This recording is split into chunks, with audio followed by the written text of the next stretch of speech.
नमस्कार।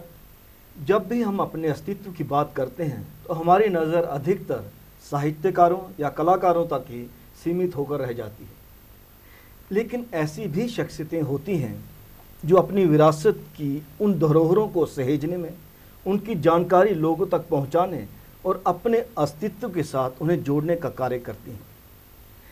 अस्तित्व, भाषा, संस्कृति और विरासत की आज के अंक में आपकी मुलाकात करवाएंगे एक ऐसी शख्सियत से, कृपाल सिंह देव जी के साथ। सर, आपका एक्सेलसियर स्टूडियोज़ में बहुत बहुत स्वागत है। धन्यवाद। अगर डुग्गर प्रदेश की विरासत की बात की जाए जी, तो आपसे बेहतर कोई नहीं बता सकता। क्या कारण है कि डुग्गर प्रदेश की विरासत के प्रति लोगों में वैसा रुझान आज तक हो नहीं पाया? क्या कहाँ कहाँ वो कमियाँ रह गई हैं डिपार्टमेंट्स की? कल्चरल एकेडमी जिसे बूस्ट करना चाहिए था आर्ट एंड कल्चर को, कहाँ कहाँ वो कमियाँ रह गई या छूट गई? सबसे पहले तो आपका बहुत बहुत धन्यवाद कि आपने मुझे इस काबिल समझा कि हम इस विषय पर बात कर सकें। देखिए, आपके प्रोग्राम का नाम जैसे अस्तित्व है, तो हमारे अस्तित्व में हमारी विरासत का बहुत बड़ा योगदान होता है। बिल्कुल। और ऐसा ही एक योगदान होता है जो विरासत से जुड़ी हुई हमारी संस्थाएं हैं। मैं ऐसा समझता हूँ कि यहाँ तक विरासत की बात है और हमारे अस्तित्व की बात है, तो इसकी शुरुआत जो है वो हमारे परिवार से होती है। जी। कि थोड़ा सा पुराने समय में यह सारी चीज़ें जो थी ये हमारे परिवार में शामिल थी। हमारे जो बच्चे होते थे उनका जब लालन पालन होता था तो बड़ी सारी विरासती चीज़ें वो परिवार में ही सीख जाते थे। जी जी, रीति रिवाजों के माध्यम से। जी, हमारे संस्कार, रीति रिवाज, परंपराएं, व्रत, त्यौहार, ये सभी मिलके हमारी विरासत बनते हैं और ये सीख जाते थे। अब समय का दौर बदला, दूसरा परिवार के बाद दूसरा जो एक स्टेप जिसको हम बोल सकते था वो थे हमारे एजुकेशनल इंस्टीट्यूशन या जो हमारे शिक्षण संस्थान थे। जी। वहाँ से भी चूँकि पुराने जो हमारे टीचर्स थे वो भी कुछ परंपराओं के साथ पले बड़े थे, वो अपने बच्चों को कुछ ऐसी शिक्षा देते थे या स्कूल की एक्टिविटीज़ में ये सब चीज़ें शामिल रहती थी, एक्स्ट्रा करिकुलर एक्टिविटीज। जी। जी जी। फिर उसके बाद आता है हमारी संस्थाओं का नंबर। संस्थाओं का हमारा आज का जो मैंने देखा है, चूँकि मैं सरकारी तंत्र में रहा हूँ, संस्थाओं में जो हमारे जम्मू प्रदेश में विरासत संरक्षण या हमारे जो कला संस्कृति से जुड़ी हुई संस्थाएं हैं, इनका आपस में तालमेल नहीं है। ये कभी भी एक साथ बैठकर कुछ बात नहीं करते, क्योंकि संस्कृति किसी एक समाज, एक संस्था का कार्य या जिम्मेवारी नहीं है। अब आपने जैसे कल्चरल एकेडमी की बात की, तो कल्चरल एकेडमी उन्हीं विधाओं को या उन्हीं सांस्कृतिक कार्यक्रमों का आयोजन करती है जो अभी हमारे समाज में चल रही हैं या जो लोग अभी परफॉर्म कर रहे हैं। लेकिन हम उन विधाओं का, उन कलाओं का क्या करें जो या तो लुप्त हो चुकी हैं या लुप्त हो रही हैं। उस पर काम करने के लिए हमें ऐसे लोगों की ज़रूरत है और इन लोगों की ज़रूरत सरकारी तंत्र में है। क्योंकि सरकार के पास एक प्लस पॉइंट जिसको हम बोलते हैं वो ये होता है, सरकार के पास वो काम करने के लिए पैसा होता है, बजट होता है और स्टाफ होता है, लोग होते हैं, और समय समय पर वो कार्यक्रम ऑर्गेनाइज करने के लिए उनके पास जगह होती है, सरकार का एक सपोर्ट होता है। आम आदमी जो इसमें काम करता है वो करता है अपने एक पैशन की वजह से, अपना फ़र्ज़ समझ के, एक जुनून की वजह से, लेकिन उसका काम लिमिटेड रहता है। वो जैसे अगर किसी गांव में काम कर रहा है तो उसका काम बड़ा लिमिटेड रहेगा। तो इसमें ये जो मैंने देखा है कि सरकार के जितने भी अदारे हैं, चाहे वो कल्चरल एकेडमी है, चाहे वो state department of archaeology and museum है, हमारे जम्मू यूनिवर्सिटी, क्लस्टर यूनिवर्सिटी और जम्मू यूनिवर्सिटी के जो बाहर कैंपस हैं, इनके अंदर जहाँ जहाँ भी हिस्ट्री का डिपार्टमेंट है जो अपने इतिहास को लेके बच्चों को पढ़ाई करवाते हैं, इन सब का कहीं ना कहीं इकट्ठे बैठना बड़ा ज़रूरी है, ताकि एक दूसरे को पता रहे कि हम क्या काम कर रहे हैं और दूसरा ऑर्गेनाइजेशन इसमें क्या काम कर सकता है, आगे कैसे बढ़ा सकते हैं। क्योंकि अल्टीमेटली हर एक संस्था का मोटो, बोलें या एम ऑब्जेक्ट वही है कि हम समाज को अपनी विरासत से रूबरू कराएं और जो विरासत हमारी बची हुई है उसको बचा कर ही रखें। ये बड़ा इम्पॉर्टेंट है और इसमें हमारी सभी संस्थाओं का बड़ा इम्पॉर्टेंट रोल है और उनको लेकिन ये सब इकट्ठे बैठ कर ही करना है। ये सही बात है। लेकिन सर, जैसे अपने व्यक्तिगत स्तर पर इस दिशा में कार्य करने की जो वकालत आपने कर रही है, आप भी तो व्यक्तिगत स्तर पर गांव-गांव घूमते हैं। जैसे आपने पहले भी बातचीत में बताया कि बावलियों को लेकर आप बहुत ज़्यादा कंसर्न हैं। तो गांव-गांव जाकर बावलियों को केमिकल ट्रीटमेंट के साथ या जो भी विधा रहती है उसके माध्यम से आप साफ़ सफाई भी करते हैं।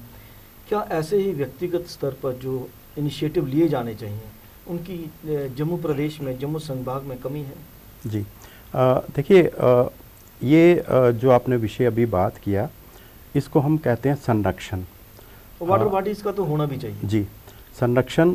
और जैसे आपने ट्रीटमेंट की बात की तो ये एक अलग से एक सब्जेक्ट है और पढ़ाई का विषय भी है जिसको कंजर्वेशन बोलते हैं।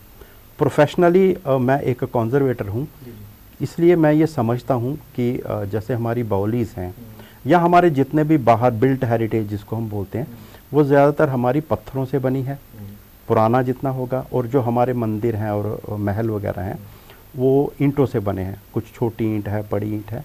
तो इनको सबसे पहले ख़राब क्यों होती है और इनका ट्रीटमेंट कैसे होता है वो थोड़ी सी हमने पढ़ाई करी हुई है। अब ये जिम्मेवारी होती है समाज में हर उस इंसान की कि जो जिस बात को लेके अवेयर हो उसकी एक जिम्मेवारी बनती है कि या तो वो उस काम को करे और दूसरों को भी बताए। तो जैसे मान लीजिए हम केमिकल ट्रीटमेंट की बात करते हैं तो केमिकल जब शब्द आता है तो उसको काम करने के लिए आपको बड़ी सारी सावधानियां बरतनी पड़ती हैं। आप किस केमिकल का यूज़ करेंगे, कितना यूज़ करेंगे, क्योंकि आपकी जो बाउलीज हैं वहाँ का पानी इस्तेमाल होता है, पीने के लिए भी होता है, या जानवर पीते हैं या कपड़े धोते हैं लोग, तो ये बड़ी सारी चीज़ें ध्यान रखनी होती हैं। मैं दर्शकों के लिए एक इसको साधारण रूप से इस तरह से बताऊंगा कि जैसे एक इंसान का इलाज होता है हॉस्पिटल में, बिल्कुल सेम प्रोसेस को अडॉप्ट करके किसी भी आर्ट ऑब्जेक्ट का, चाहे वो बड़ा स्ट्रक्चर है, बाउली है आपकी, चाहे वो छोटी मूर्ति है या पेंटिंग है, वही प्रोसेस यहाँ पर भी चलता है और उसका केमिकल ट्रीटमेंट होता है। किसको कितनी दवाई देनी है, किसको कौन सी दवाई खराब लग सकती है, तो सारी चीज़ों का ध्यान रखा जाता है। अब चूँकि ये कंजर्वेशन जम्मू में एक नया फील्ड है, बच्चे इसमें पढ़ाई नहीं करते हैं क्योंकि बच्चे उस फील्ड में जाते हैं जहाँ उनको नौकरी मिलने का चांस हो। तो मैंने चूँकि थोड़ी सी पढ़ाई करी थी इसमें, तो मैं ऐसी कोशिश करता हूँ कि मैं बाहर जहाँ भी जाता हूँ छोटा प्रोजेक्ट जो हम हैंडल कर सकते हैं उसको एक तो केमिकल ट्रीटमेंट किया, उसको कंजर्व किया, पुरानी शेप में लाया और वहाँ के लोगों को बताया। आपने मोबाइल लेबॉरेटरी भी बनाई है? जी, तो इसके लिए अब ये था कि आपको केमिकल लेके जाना है। कभी आपके साथ कुछ वॉलंटियर्स भी बच्चे होते हैं जिनको लगता है कि हाँ ये काम तो अच्छा है, हम कर सकते हैं। तो अभी जो आपने गाड़ी की बात की, मेरे पास पहले तो दूसरी गाड़ी थी, फिर मुझे लगा कि 5 लोग बैठ भी जाएं और काफ़ी सारा सामान भी आ जाए, उस लिहाज से फिर मैंने अपनी गाड़ी बदली और उसको ऐसा नाम दिया। नाम देने के पीछे मेरी एक मंशा सिर्फ ये है, मैं चाहता हूँ कि यहाँ से वो गाड़ी जाए, लोग उसको पढ़ें और सोचें कि ये क्या है, चाहे वो मेरे से पूछें तो मैं उनको बताऊं। मेरे 2 मकसद हैं, एक तो मैं अपनी विरासत का जितना संरक्षण कर पाऊं और दूसरा अपने जो युवा पीढ़ी है उनको ये बताऊं ये एक फील्ड होता है, ये एक सब्जेक्ट होता है जिसकी बाकायदा पढ़ाई होती है। तो मैं चाहता हूं कुछ बच्चे, जैसे हमारे जम्मू यूनिवर्सिटी में मिजोलॉजी का एक कोर्स चलता है, अभी क्लस्टर यूनिवर्सिटी में उन्होंने कल्चर से रिलेटेड एक कोर्स शुरू किया है, तो मैं चाहता हूँ जम्मू में भी इस तरह की पढ़ाई शुरू हो, क्योंकि जम्मू इतना समृद्ध इलाका है जिसकी अभी पूरी हेरिटेज जो है वो डॉक्यूमेंट नहीं हो पाई है। तो गांव में, दूर दराज इलाकों में जहां अभी तक हमारी सरकार या लोग रोटी, कपड़ा, मकान, सड़क, बिजली की ज़रूरतों में ही फंसे हुए हैं, तो विरासत का नंबर तो पता नहीं कब आएगा। तो मैं ऐसे सोचता हूँ, जैसा मैंने आपको पहले कहा कि जब मुझे पता चल गया है कि ये काम ज़रूरी है तो मेरा फ़र्ज़ बनता है कि मैं उस काम को करूँ। आपको बचपन से इस तरफ रुझान था या फिर जैसे कि आप डोगरा आर्ट म्यूजियम से रिटायर भी हुए तो आपने जॉब भी इसी डिपार्टमेंट में किया, उस दौरान आपको ये इंटरेस्ट क्रिएट हुआ? देखिए, इसका बीज जो मेरे मन में पड़ा उसका श्रेय मैं अपनी माताजी को देता हूँ जी। वो पहाड़ की रहने वाली थी और ज़्यादा पढ़ी लिखी नहीं थी, लेकिन वो अपनी परंपराओं से पूरी तरह जुड़ी थी जी। मैं बचपन में मेरे पिताजी का देहांत हो गया था, तो मेरी पूरी जीवन के ऊपर मेरी माता जी का बहुत इम्प्रेशन है, आशीर्वाद है। तो मैं उनको देखता भी रहता, क्योंकि घर में 2 ही लोग थे, वो जो सब करते थे, एक तो मैं देखता था और दूसरा वो मुझे इन्वॉल्व भी करते थे उसमें जी। ऑटोमेटिकली हाँ जी। तो फिर चूंकि वो पहाड़ की रहने वाली थी, मैं जाता था, कुछ वहाँ आसपास बौलीज थी। अच्छा। तो पता नहीं ये कुछ प्रभु इच्छा भी होती है कि मैं वहाँ जाता था, बैठता था, पानी लाया, नहाए धोए, लेकिन मैं मोहराज को देखता था कि ये मोहरा किसने बनाए, क्यों बनाए, ये मोहरे का मुंह क्यों टूटा हुआ है, ये मोहरा हरे रंग का क्यों हो गया, ये मोहरा काला क्यों हो गया। लेकिन उससे आगे मेरी सोच नहीं जाती थी। फिर शायद ये भी प्रभु इच्छा रही होगी कि मेरा रुझान इस तरफ गया, मुझे इस विभाग में नौकरी मिली। फिर मैंने ये कोशिश की कि चूँकि विभाग में भी ऐसे लोग नहीं थे कि कंजर्वेशन फील्ड में जाया जाए, ओपनिंग्स कम थी, लेकिन मैं एक शौक़ और एक जिम्मेवारी समझ के मैं इस फील्ड में गया। मैंने ये चीज़ सीखी जी, मैंने इसको सीखा और विभाग में जो काम हो सकता है सरकारी तंत्र में रहते हुए अब जो भी कर सकते हैं सब लोग समझते हैं। और अभी मैंने कोशिश की कि मुझे लगता है मैं ये एक मैसेज देता हूँ हर एक सरकारी कर्मचारी को कि आप 30 साल या 40 साल सरकार की नौकरी करते हैं तो रिटायर होने से पहले या 5 साल कम से कम समाज के लिए काम कीजिए। सरकार बहुत अच्छी सैलरीज आपको देती है, थोड़े पैसे अगर आप इस काम में भी लगा देंगे तो कुछ नहीं होगा होना बड़ा जरूरी जी। है। क्योंकि कहीं ना कहीं विरासत ही एक सर हमारे समाज में, हमारे डुग्गर प्रदेश में ऐसी चीज़ है जो कि नष्ट हो रही है, जिसको बचा कोई नहीं रहा। और बुरी बात यह है कि उसको रोक भी कोई नहीं रहा। बचाना एक अलग बात है। जैसे अभी मैंने चूंकि मैं रिमोट एरिया में काम करता हूँ, तो आपका ये डुडू बसंतगढ़ का एक एरिया है। अभी रिमोट में क्या है कि सड़कें बन रही हैं।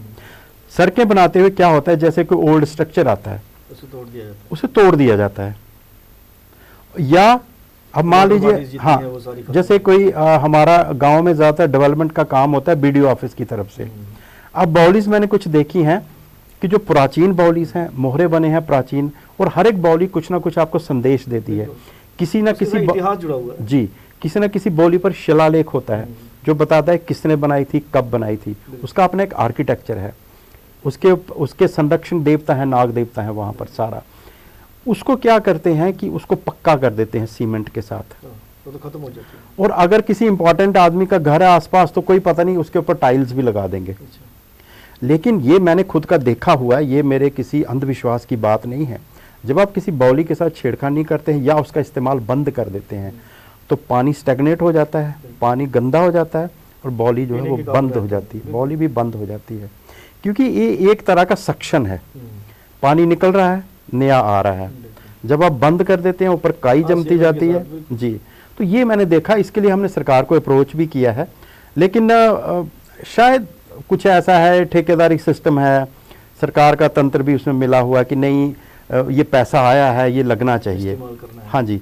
लेकिन इस्तेमाल आप उसको एक जिसको हम शब्द यूज़ करते हैं कॉन्जर्वेशन, रेस्टोरेशन, उसमें भी वो पैसा इस्तेमाल हो सकता है।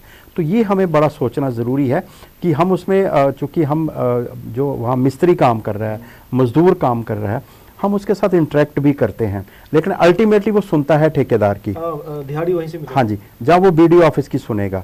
तो हम आपके माध्यम से ये भी कहना चाहते हैं कि सरकार ऐसा भी कर सकती है कि ये जो काम करने वाले हमारे क्राफ्टमैन हैं, जो स्किल्ड मेसन्स हैं हमारे, हम इनको बता सकते हैं इतना ही। मान लीजिए किसी बाउली की रिपेयर के लिए 50,000 रुपया आया है, वो 50,000 रुपया आप उसकी रेस्टोरेशन में लगाइए कि आज अगर जैसे हम कहते हैं कि ये बाउली 200 साल पुरानी है, तो कल जब आप वहाँ सीमेंट रेत लगा के और उसके ऊपर बाथरूम टाइल लगा के आप कैसे बोलेंगे कि ये 200 साल पुरानी है, उसकी एंटीक्विटी खत्म है।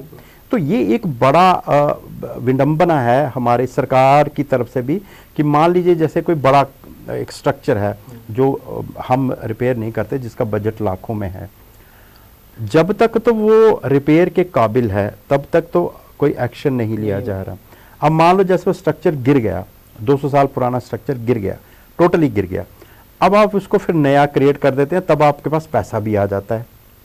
अब आप उसको कैसे कहेंगे कि ये 200 साल पुराना है? मैं वहीं पे आना चाहता था कि आप मुबारक मंडी कॉम्प्लेक्स के साथ बड़े इमोशनली जुड़े हुए हैं जी। जैसे हमें बड़े स्ट्रक्चर की बात की, कब से मुबारक मंडी कॉम्प्लेक्स को दोबारा बनाया जा रहा है, उसी तरह से बनाया जा रहा है, वर्षों हो गए ये बात सुनते हुए। बात वहीं पे है, वो शुरुआती जो बिल्डिंग्स हैं उनमें थोड़ा सा रिपेयर वर्क हुआ है।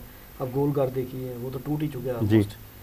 तो आपका वहाँ पे ऑफिस भी रहा, किस हद तक मुबारक मंडी कॉम्प्लेक्स में काम हुआ होगा भविष्य में कभी, ये भी एक प्रश्न चिन्ह है। देखिए, सच्चाई ये है कि पहले तो जिन लोगों ने भी मुबारक मंडी को स्टेट प्रोटेक्टेड मॉन्यूमेंट डिक्लेयर करवाया और वहाँ पर एक सोसाइटी बनी और मॉन्यूमेंट रहेगा भी कभी जी, मुबारक मंडी सोसाइटी बनी और काम शुरू हुआ, पहले तो मैं उनको मुबारकबाद देता हूँ।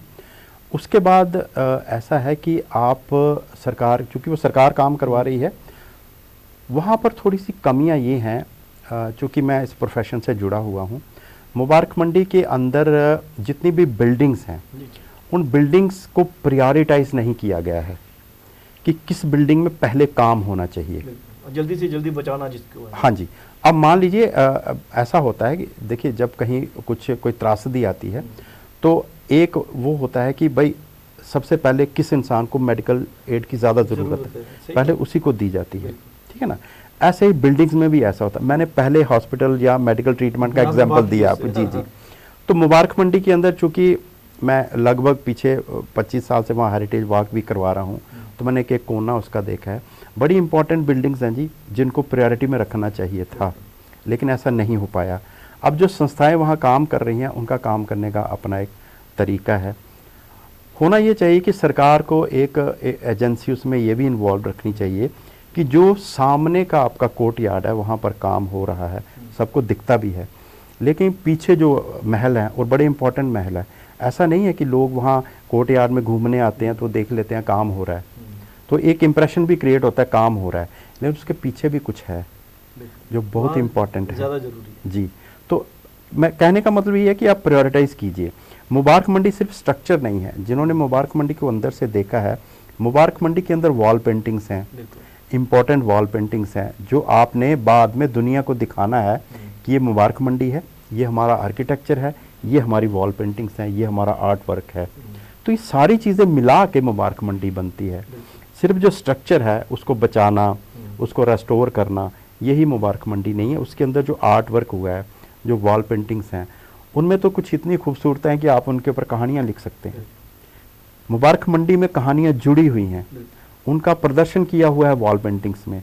तो सारा एक होलिस्टिक अप्रोच होना चाहिए। मुबारक मंडी की एंट्रेंस से लेके पीछे गोलघर तक और जो राजमाता का महल है वहाँ तक, ये चारों कोने जो हैं, हाँ जी हाँ जी, और आपका जो government higher secondary school for girls है, ये सारे आपके 4 कोने हैं, पूर्व पश्चिम उत्तर दक्षिण मुबारक मंडी जिनसे बनती है।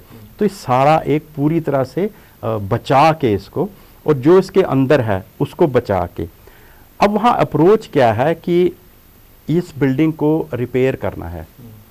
शब्द अलग है, रिपेयर रेनोवेशन अलग शब्द है, रेस्टोरेशन एंड कंजर्वेशन अलग शब्द है। तो वहाँ थोड़ा सा ये अप्रोच है कि इसको रिपेयर किया जाए और बाहर से ऐसा दिखे कि, क्योंकि आम आदमी तो सर वही देखता है ना कि ये बिल्डिंग से इमारत नजर आएगी, हाँ, इतिहास ये बिल्डिंग रिपेयर हो गई, नई बन गई, अच्छी लग रही है। बट जब आप एक पुरातत्व की बात करते हैं या स्टेट प्रोटेक्टेड मॉन्यूमेंट की बात करते हैं, तो हमें उसको रिपेयर और रेनोवेट नहीं करना है, हमें उसको प्राचीन उसी रूप में लाना है जिसमें वो थी। एक बड़ा अच्छा इसमें वाक्य है जो हमारे फील्ड में यूज़ होता है कि जब भी आप किसी पुरानी चीज़ को रिस्टोर कर रहे हैं, क्योंकि हम रिपेयर वर्क तो यूज़ नहीं करते, रिस्टोर कर रहे हैं, कंजर्व कर रहे हैं, तो आप इस बात का ध्यान रखिए कि यू आर रिक्रिएटिंग हिस्ट्री। बिल्कुल बिल्कुल सही बात, यू आर रिक्रिएटिंग हिस्ट्री। तो वो वैसा ही दिखना चाहिए। अगर मान लो कोई उसका पार्ट आपने रिस्टोर करना है तो वैसा ही दिखना चाहिए जैसा वो ओरिजिनल फॉर्म में दिखता था। और उसके लिए क्या होता है, इसलिए हमारे प्रोफेशन में जैसे मैं फिर से जोड़ना चाहता हूँ, इसलिए कि आम आदमी इसको समझ सके। हम जब हॉस्पिटल में जाते हैं तो हमारा एक कार्ड बनता है, नेम, एज, क्या प्रॉब्लम है, क्या ट्रीटमेंट होगी, सेम सर, हाँ सेम जो है वो मॉन्यूमेंट्स के लिए होता है, आर्ट ऑब्जेक्ट्स के लिए होता है। क्या आर्ट ऑब्जेक्ट है, कितना पुराना है, कहाँ से आया है, किसका बना हुआ है, ठीक है। फिर हम इसको डिस्टिंग्विश भी करते हैं कि ये लकड़ी का है, ये कागज़ का है, ये पत्थर का है, इस तरह से करके। अब उसमें मान लीजिए कहीं उसको हमने रिस्टोर करना है कोई पार्ट इसका, तो उसको दिखाना होता है हमें। मान लीजिए आप आर्ट हिस्टोरियन है, आप उसको स्टडी कर रहे हैं और मैंने कोई पार्ट रिस्टोर किया हुआ है और मैंने दिखाया नहीं हुआ, आप उसको देखेंगे तो शायद पहले से ही ऐसा था, और मैंने उसमें जो नई चीज़ जोड़ी है आप उसकी आर्ट हिस्ट्री वैसे ही पढ़ेंगे, बिल्कुल वो डिस्टर्ब हो जाएगा पुराना जी सारा। जी, और वो गलत है। इसलिए उसमें क्या होता है, जैसे हम पेंटिंग को रिस्टोर करते हैं और मान लीजिए उसका कुछ कहीं से पेंट निकल गया है, तो जब हम उस जगह में पेंट डालते हैं तो हम वैसा पूरा फिल नहीं करते उसको, हम या तो उसमें डॉट डालते हैं या लाइंस ड्रा करते हैं, बड़ी कि दूर से जो हिस्टोरियन या कोई व्यूअर देख रहा है उसको लगे पेंटिंग कंप्लीट है, और जो उसको कि मज़ा लेना है ना हमने पेंटिंग देख के, वो हम पूरा ले लें। लेकिन जब हम उसकी स्टडी करें तो हमें पता चल जाए ये पोर्शन रिस्टोर्ड है। तो ये सारी चीज़ें हर जगह अप्लाई होती हैं, और ये बड़ा एक गूढ़ ज्ञान है, लेकिन मुश्किल नहीं है, मुश्किल नहीं है। और ख़ासकर जो आपके बड़े बड़े स्ट्रक्चर है ना, वहाँ अगर आप मिस्त्री जो भी मजदूर काम कर रहे हैं उनको आप थोड़ा सा समझा दें तो ये काम हो सकता है। ऐसा कुछ नहीं है कि हर चीज़ को इम्पॉसिबल है, बस ये है कि एक जिसको हम बोलते हैं ना कि काम करने वालों की और करवाने वालों की मंशा, ठीक है ना, वो इंटेग्रिटी लॉयल्टी वो जुड़ी होनी चाहिए। अल्टीमेटली वही है, you are recreating history, you are not repairing a building. तो जो भी वाले को तो समझाया जा सकता है, लेकिन जो काम करवाने वाले हैं जी उनको भी समझ होना बहुत जरूरी है। बिल्कुल जी। आप एक्सेलेंट स्टूडेंट्स में आपका बहुत बहुत धन्यवाद। धन्यवाद जी। अस्तित्व, भाषा, संस्कृति और विरासत के आज के अंक में आपने अपनी विरासत की महत्ता के बारे में जानकारी प्राप्त की। भविष्य में भी सर से ऐसे ही बातचीत करते रहेंगे जब भी मौका मिला, और आपको डुग्गर प्रदेश की विरासत के बारे में और भी अधिक जानकारी प्रदान करेंगे। अब कैमरा पर्सन करण सिंह के साथ राजेश्वर सिंह राजू को दीजिए इजाज़त। नमस्कार।